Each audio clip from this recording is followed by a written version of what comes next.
볼게요, 얘들아. 선생님이 수업 시작하기 전에 간단하게 이제 설명을 하고 시작을 하면요. 얘들아, 중앙고는 시험 범위가 이제 교과서 비중으로 따져봤을 때 대략 60지문이 되거든요. 이제 비교를 해주면 단편적으로 보면은 치동고 같은 경우에는 보통 시험 범위가 12개에서 15개의 지문이거든요, 얘들아. 그러니까 너네가 이거 따졌으면 4배 정도가 약 더 많다고 할 수 있습니다. 상위고 한 100고만 하더라고요. 30개에서 35개 이내로 들어가거든요, 얘들아. 선생님이 여기서 얘기하는 거는 지문이 너무나 많기 때문에 지문의 내용을 까먹을 수밖에 없어. 선생님이 그래서 이걸 제일 많이 강조하는 게 중앙고거든요. 얘들아, 절대 반복하는 거 까먹으시면 안 돼요, 얘들아. 선생님이랑 중앙고 내신하면서 가장 많이 했었던 게 첫 번째 문장 보더라도 그래, 주제 뭐였다 바로 떠올리는 거 했었죠, 얘들아. 내 친구들 본문이 변형될 가능성이 있었기 때문에 제가 어떤 질문은요 뭐 첫 번째 문장만 두고요, 어떤 질문은 중간 문장만 두고요, 어떤 문장은 끝에 문장만 뒀어. 친구들이 중간, 처음, 끝을 보고도요 이 글의 주제가 뭐였는데? 라는 걸 반복적으로 훈련하는 걸 먼저 할 거예요. 우선 모의고사는. 이해됐을까요, 얘들아? 선생님이 지금 표지에 든 게 바로 뭐냐면 우리가 왔을 때 에빙하우스의 망각곡선이라는 거거든요, 얘들아. 너 친구들이 지금 망각곡선을 보면 얘들아 10분 단위 24시간 일주일 한 달 기준으로 복습을 1회 했을 때 얼마나 잘 까먹는지에 대한 거예요. 일단 수업이 가장 중요한 건 수업 직후에 10분 복습을 하는 거거든요. 이거의 효과가 진짜 엄청나다고 알려져 있고, 실제로 얘들아 우리가 복습을 하지 않고 그냥 바로 문제를 풀었을 때 인간의 기억력은요, 얘들아 1시간 있죠. 1시간이면 약 50%를 배운 내용을 전부 다 까먹는다고 해요. 선생님이 얘기하고 싶은 게 진짜 수업 후에 선생님이 이따가 타이머를 딱 친구들한테 보여주고 10분이라는 시간을 딱 잴 거거든요. 교과서에서 배웠었던 핵심 내용, 핵심 어법들 확인하고 문제 풀 거예요. 그리고 얘들아 우리 이따가 문제 바로 풀 거거든요. 선생님이 교과서 1과랑 4과가 있는데 하나당 총 4세트의 모의고사를 준비해놨어요. 4세트. 그 중에서 우리가 오늘 2개를 풀 거거든요. 풀 건데 선생님이 단순히 이따가 숙제검사 제가 다 직접 할 거예요, 얘들아. 친구들이 단순히 이렇게 세모 표시만 한 거는 절대 저는 오답했다고 보지 않습니다, 얘들아. 내가 틀린 이유가 나는 이렇게 생각해서 틀린 이유가 이거였고 그게 어떻게 오답이 되어야 되는지도 함께 써져 있어야 돼요. 여기까지 했을까요? 그 다음에 하나 더. 얘들아, 선생님이 어제 오답을 하다 보니까 약간 안타까웠던 게 우리가 이제 교과서는 사실상 시험에 이제 비중에 있어서 많이 들어가진 않잖아요, 사실. 그래서 얘들아 너네가 이제 직전 보강 전에 뭘 할 거냐면 그래도 내가 풀었던 것 중에 맞은 건 아니더라도 틀린 건 한 번씩 봐줘야 되잖아요. 근데 되게 눈에 띄지 않게 표시가 되어 있더라고. 그러니까 맞은 것도 동그라미 요렇게 틀린 것도 요렇게 되다 보니까 색깔이 잘 보이지 않아서요. 틀린 지문 같은 경우, 틀린 문제 같은 경우 형광펜이나 색연필로 이렇게 진하게 다시 한번 세모 표시해주세요. 이해됐을까요? 맞은 거는 안 보여도 상관없어요. 얘들 이거는 내가 충분히 맞출 수 있다라는 거니까요. 되었을까요? 이렇게 될 거고, 얘들아 우리 수업시 끝나고 나서 그 다음에 24시간 뒤에 복습, 일주일 뒤 한 달 주기로 복습을 하는 게 실제로 망각곡선에서 나왔었던 내용들이고 이게 진짜 복습 효과가 좋다는 건데 우리는 특히나 지문의 개수가 많기 때문에 이 복습의 내용이 너무 중요해요. 진짜 얘들아 배웠던 내용은 하루에 5분만 보더라도 금방 기억이 나거든? 근데 얘들아 진짜 이 5분이 엄청나게 큰 차이를 만들어서 매일매일 배웠던 내용을 정말 5분 단위로 플러스 알파라면서 계속 복습해주는 내용이 진짜 중요하다라는 거예요. 여기까지 했을까요? 선생님이 그 얘기를 해주고 싶은 거고요. 모든 지문은 어떻든지 간에 학습 후 10분 동안 복습하는 거 잊지 마세요. 되었을까요? 선생님이 1학기에 비해서 교재 구성을 살짝 바꾼 게 수업 자료 있죠. 선생님이 우선은 선생님이랑 처음 내신을 하는 친구가 있어서 예은이 선생님이랑 내신 처음 하고 재현이도 그렇죠. 고등부 들어가서는 수업 자료에 있어서 선생님이 선필기를 해줄 거예요. 선생님이 선필기를 하는 이유는 친구들 어떻게 들으라고 하는 목적이 가장 크냐면 편하게 들으라고 하는 목적이 커요. 중앙고는 시험 범위가 많기 때문에 제가 진도를 정말 천천히 나가고 뭔가 자세하게 되면 정말 끝날 때까지 계속 진도로 나갈 수 있거든. 근데 이거는 중앙고 시험 방식에 있어서 먹히지 않는 방식이에요. 최대한 빨리 나가서 최대한 우리가 많이 복습을 하는 게 진짜 중요하거든요. 선필기를 미리 해놔서 친구들이 수업 내용에만 집중할 수 있도록 해놓는 거예요. 수업 내용에만. 대신에 얘들아 이런 태도는 안 돼. 필기 다 되어 있으니까 편하게만 들어야진 안 돼. 편하게 들어야지는 되지만 편하게만 들는 거 안 돼, 얘들아. 그냥 말하는 거 이게 있으면 그냥 다 흘러가도록 두는 게 아니라 수업에만 집중하는 거니까 그래서 이런 내용에 형광펜이 써져 있고 중요한 거구나 라고 생각해 주시면 돼요. 수업 자료 얘들아 앞으로 선생님이 나눠주는 모든 수업 필기 자료 얘기를 하는 거예요. 필기 자료는 전부 다 여기 꽂으시면 돼요. 이해됐을까요? 그리고 올인원 세트 같은 경우는 이제 진도를 다 나가고 줄 거고요. 얘들아 워크북 먼저 할 거야. 선생님의 큰 진도는 얘들아 이렇게 나가는 거야. 그래서 얘들아 당분간은요 테스트가 수가 없어요. 테스트 대신에 워크북을 푸는 걸로 테스트를 대신할 거예요. 원래 이제 올인원 테스트 보고 이런 거 있잖아요. 근데 선생님은 이건 1학기 때도 이렇게 했었는데 일단은 진도를 나가서 2주 동안 있으면 워크북만 풀 거예요. 워크북을 풀고 나서 그제서야 올인원 풀 거예요. 올인원 풀고 나서 뭐 보는 거야? 적중모고 볼 거예요. 여기까지 했을까요? 그 다음에 플러스 알파로 들어가야 될 게 얘들아 뭐야? 우리 중간고는 외부 지문에 대한 대비를 해줘야겠죠. 거기까지 같이 볼 거다라고 생각해 주시면 돼요. 이해됐을까요, 아기들? 오케이. 그 다음에 선생님이랑 그럼 본격적으로 교과서 1과부터 보도록 할게요. 시작할게요, 아기들. 우리 친구들 여기 펴주세요. 오케이.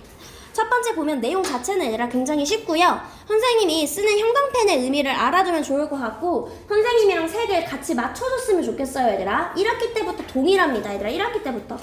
선생님 여러 가지 색이 아니라 얘들아 선생님이 주요 개념, 핵심어, 주제, 빈칸으로 들어갈 부분들은 노란 색깔로 해놓을 거고요. 그 외에 어법 및 구문은 전부 다 초록색으로 되어 있어요. 그래서 앞으로도 친구들이 선생님이랑 수업을 할 거면 이 형광펜의 색깔을 같이 맞춰와 주는 게 가장 좋을 것 같아요. 우선 내용을 간단하게 보면요. 필자가요 여러 날에 걸쳐서 동물보호센터에서 봉사활동을 하면서 겪은 경험을 기록한 것이다 라는 거예요. 여기서요 불법 사육된 곰의 야생본능 회복을 돕는 행동 풍부화 활동, 그리고 부상을 입은 코끼리 치료를 위한 긍정 강화 활동, 그다음에 기후변화로 피해를 입은 새들의 응급 구조 등을 포함한다라는 거예요. 그래서 이 친구가 동물보호센터에서 어떤 봉사활동을 했는지가 주로 나옵니다.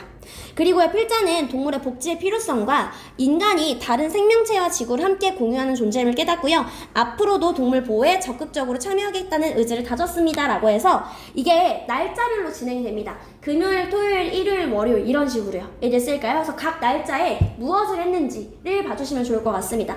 참고로 1학기 때는요 얘들아 교과서가 어떤 유형으로 나왔냐면 첫 번째는 순서로 나왔었어요. 순서. 우리 1학기 1차 때는 순서로 나왔었고요. 우리 1학기 2차 때는 어법 관련해서 나왔었거든요, 얘들아. 보통 나오는 게 주제나 요지는 사실 나오지 않을 가능성이 조금 더 크고요. 그래서 우리 친구들 모의고사가 원래 1회에서 7회까지 구성이 되어 있는데 친구들이 보면 제가 아마 제 기억으로는 3, 4, 5, 7회가 되어 있거든요. 1회, 2회는 너무 주제만 담겨있어서 제가 뺀 거예요. 문제를 제가 다 확인하고 1회, 2회, 6회는 제가 뺐습니다. 그리고 모의고사에 있어서 얘들아 그 서술형으로 나온 건 다 안 푸셔도 돼요, 얘들아. 서술형은 다 지우시고요. 얘들아 문제를 풀 때 3회 첫 시작이 그거거든. 배우지 않은 내용이 나와요. 배우지 않은 내용이라는 건 이런 거 얘들아. 대화문이라던가 뭐 딥러닝 같은 부분이 있죠. 근데 우리 딥러닝 안 들어가니까 안 푸셔도 돼요. 우리 방금 진도 나간 부분에 있어서 배운 부분만 이따가 풀어주시면 돼요. 이해됐을까요? 오케이, 바로 시작해보도록 할게요. 첫 번째부터 가보도록 할게요, 얘들아. 오케이. 시작해서 볼게요. 제가요 바로 뒤쪽에 넘겨주시면 좋을 것 같아요. 제가요 우리 학교 동아리 Care for Animal의 회장으로서요 저는요 뭐 했습니까? 준비했습니다 라는 거예요. 지금 봉사 여행을 준비했습니다 라는 거야. Animal Sanctuary 떠나는요 네 멤버들을 위해서요.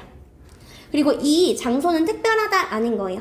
어떤 특별한 장소냐면요 얘들아 where, when, why, how 뒷문장 어때? 완전하죠? 이해됐을까요?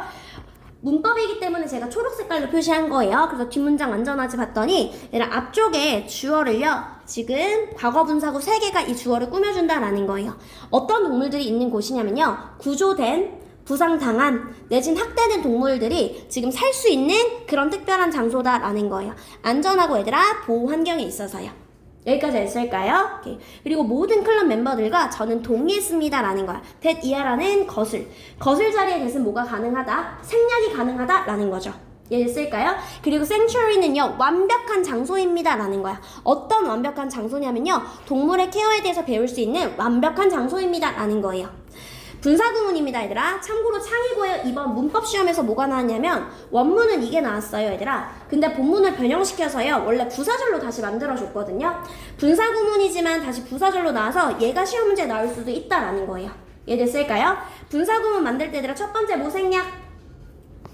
분사구문 만들 때 첫 번째 뭐 생략? 접속사 생략. 첫 번째 접속사 생략. 두 번째 뭐 생략? 그치 같은 주어가 같죠 지금. 세 번째 동사원형의 ing인데 being은 생략 가능하죠. 선생님 근데 왜 이렇게 안 쓰고 굳이 excited라고 쓰는 거예요? 얘들아, 분사구문을 쓰는 가장 큰 목적은요, 짧게 써도 말이 되기 때문에 그냥 짧게 쓰는 거예요. 얘들아, 우리 한글도요, 굳이 길게 써서 말하지 않아도 될 말들은 짧게 쓴다고요. 야, 내가 짧게 썼지만 너 이해하지? 그러니까 나 짧게 쓸게 라는 거야. 접속사 생략 같은 줄 확인했고요. 생략, 동사원형의 ing인데 being은 생략 가능하고요. 본문이 바뀌어서 being excited 내지는 그냥 excited 또는 as we were excited 이렇게 써줘도 다 맞는다라는 거예요. 여기까지 됐을까요? 감정분사고 사람일 때 PP 형태였죠. 이해됐을까 얘들아? 우리가요 지금 새로운 경험에 있어서요 너무 들떠서요 얘들아 set out은 시작하다 출발하다 라는 뜻이고요. set out 투부정사 와야 돼. ing 오면 안 됩니다 얘들아. 우리는요 뭐합니까 얘들아? 봉사활동을 하러 출발했다 라는 거고요. 단어 embark 라는 단어입니다. embark요. 시작하다 출발하다 라는 뜻이에요. 옆에 써놓을게요 얘들아. 모르면 시작하다 출발하다 라는 뜻입니다. embark 출발하다. 그래서 떠났습니다 라는 거예요. 여기까지 했을까요? 오케이. 그래서 내용을 다시 한번 보면요 얘들아, 나는요 우리 학교 동아리의 회장이래요 얘들아. 그 동아리의 회장으로서 동물 생츄리 또는 자원봉사활동을 준비했습니다 라는 거예요. 동물 생츄리는요 구조되거나 부상을 입었거나 학대를 당한 이런 동물들이 안전하고 보살핌을 받을 수 있도록 있는 환경에서 살 수 있는 특별한 장소입니다 라는 거예요. 그리고 나서 지금 모두가 생츄리가 동물 보호에 대해서 배울 수 있는 완벽한 장소가 될 것이라는 데 동의했다라는 거예요. 되었을까 얘들아? 오케이. 그다음에서 보면요, 나는 우리 학교 동아리 Care for Animal의 회장으로서 구조되거나 부상당한 동물들이 안전하게 생활하는 동물 생츄리로 자원봉사 여행을 준비했다라는 거예요. 그리고 우리가 이곳이 이상적인 장소다라는 거예요. 동물 보호를 배우게요. 그리고 우리는 기대와 설렘 속에서 봉사활동에 나섰다라는 거예요. 여기까지 됐을까요? 오케이.